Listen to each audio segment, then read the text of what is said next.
আমি মোহাম্মদ শফিকুল আলম, আমি একজন fellow chartered accountant, management accountant. আমি সুপারস্টার গ্রুপ এসএসজির finance director as well as CFO বাংলাদেশের ফাউন্ডিং প্রেসিডেন্ট।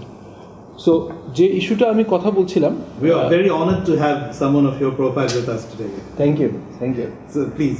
জি, বাংলাদেশের কন্টেক্সটে গ্লোবালি কিন্তু আমাদের আশেপাশের দেশগুলোর সাথে যদি তুলনা করি, আমরা কিন্তু খুব কনজামশন করতে পছন্দ করি। ইয়াং পপুলেশন আমাদের দেশে বেশি এবং এক্সপেন্ড করার যে মানসিকতাটা অনেক বেশি, সেভিংস কম্পারেটিভলি কম।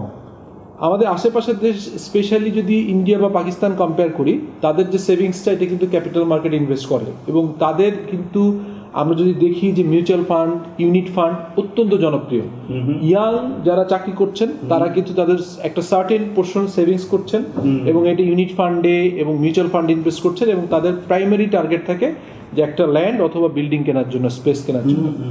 আর বাংলাদেশে যেটা হয় যে ইউনিট ফান্ড বা মিউচুয়াল ফান্ড খুব বেশি জনপ্রিয় না, অ্যাজ ওয়েল অ্যাজ চাকরি করার পরেই কিন্তু শুরু হয়ে যায় যে একটু দামি মোবাইল ফোন কেনা এবং পরবর্তীকালে পারলে মোটর বাইক এবং পরবর্তীকালে মোটর কার, বাট ল্যান্ড বা বিল্ডিং এর ব্যাপারটা অনেক পরে আসে। সো এই প্যাটার্নের কারণে যদি বলবো যে গ্লোবালি ট্রেড অফ করতে হয়, আসলে সেভিংস সবাই করলে ইকোনমি যেমনি চলবে না, আবার সবাই এক্সপেন্স করলে চলবে না।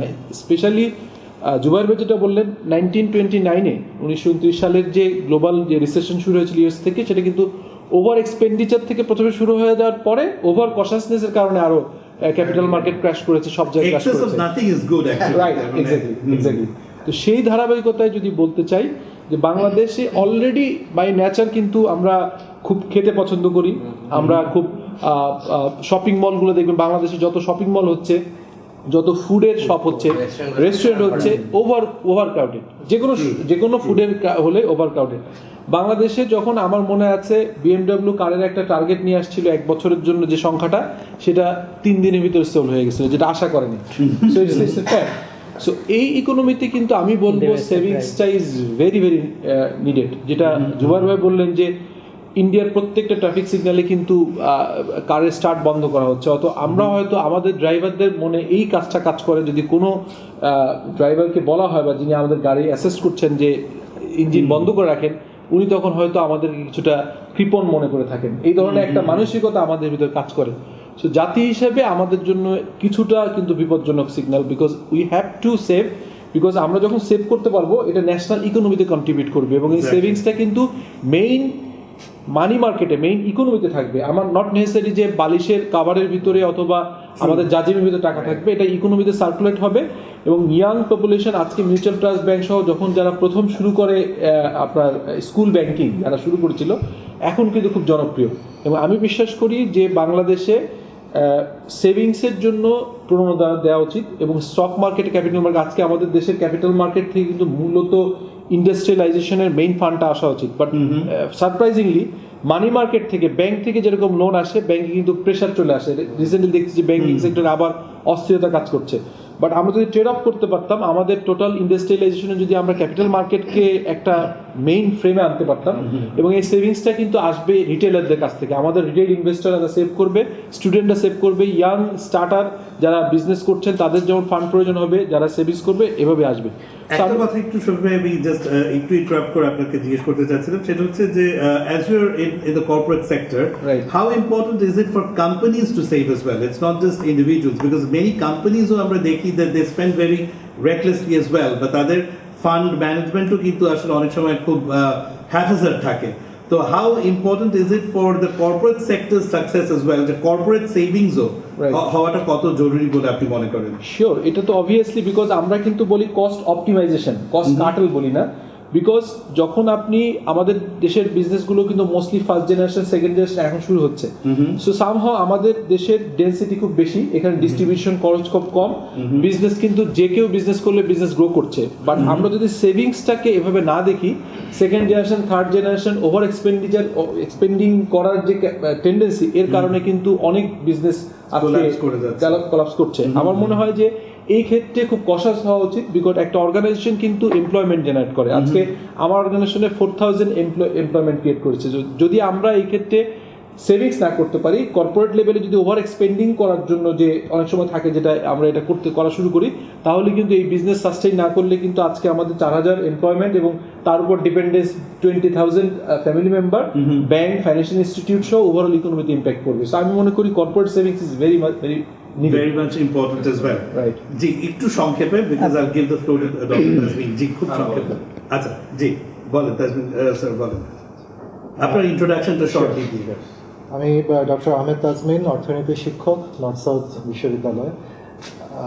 এই আলোচনার প্রসঙ্গে আমার কয়েকটা পয়েন্ট মনে আসে যেগুলো আমি অ্যাড করতে চাই, এবং এই পয়েন্টসগুলো এখন পর্যন্ত কাভার্ড হয়নি। যেটা জুবাইর ভাই এবং শফিক ভাই যে প্রসঙ্গটা বলছিলেন যে আমাদের ডোমেস্টিক সেভিং এখনও আশানুরূপ না, 20 থেকে 25%-এর মধ্যে।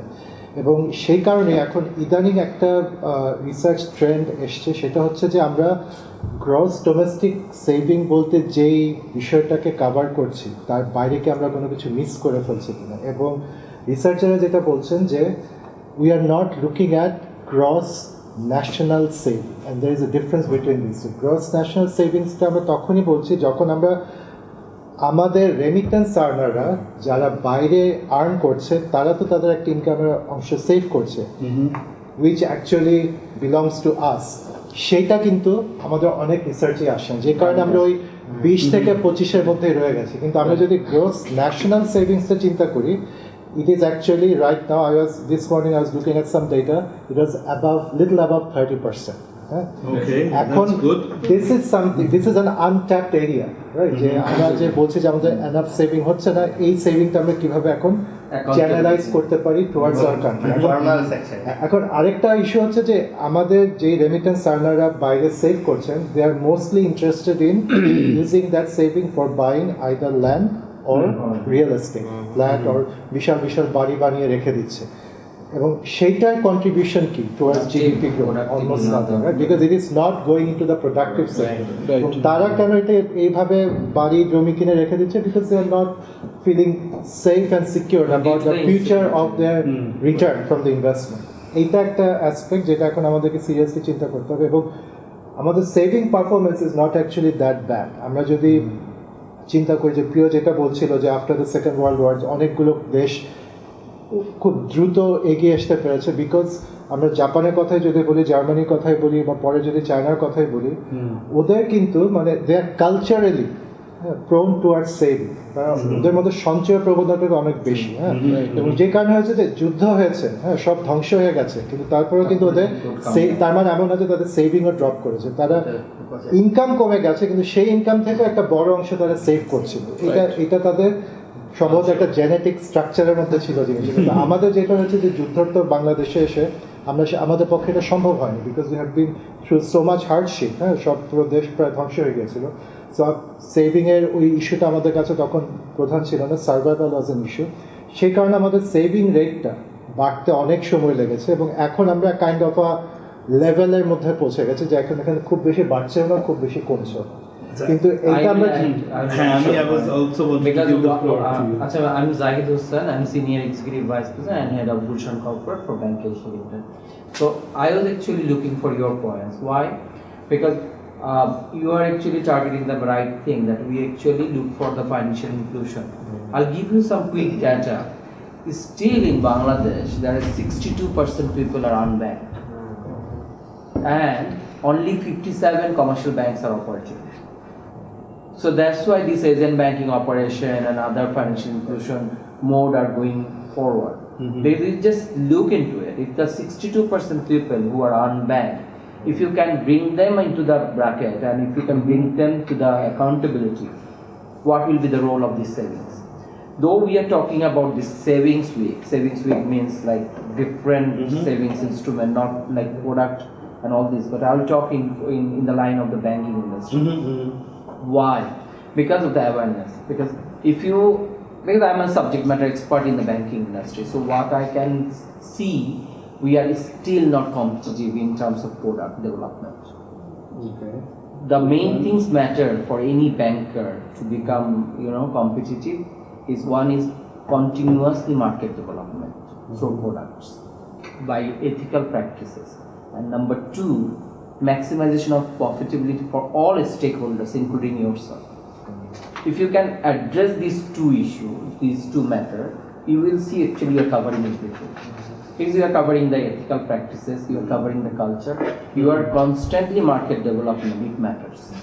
And if you can only bring down that 62% unbanked people, that's a huge number. That's an untapped opportunity in Bangladesh. Huge. And this we have got experience curve through our agent banking operation.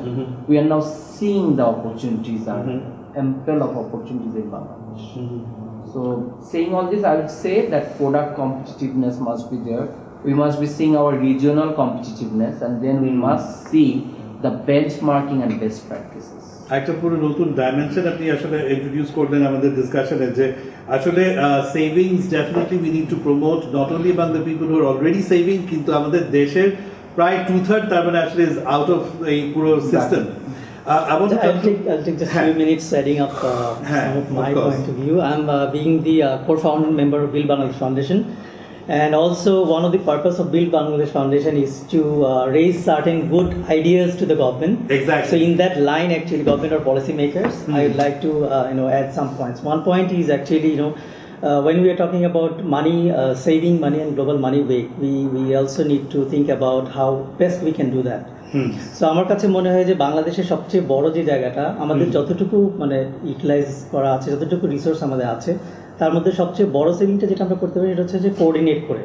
আমরা অনেক project নিচ্ছি যেটা কোঅর্ডিনেশনের অভাবে দেখা যাচ্ছে বারবার একই project নেওয়া হচ্ছে, এমন সময় প্রজেক্ট নেওয়া হচ্ছে যখন প্রজেক্টটা নিতে গেলে প্রজেক্টের কস্ট অনেক বেশি বেড়ে যাচ্ছে।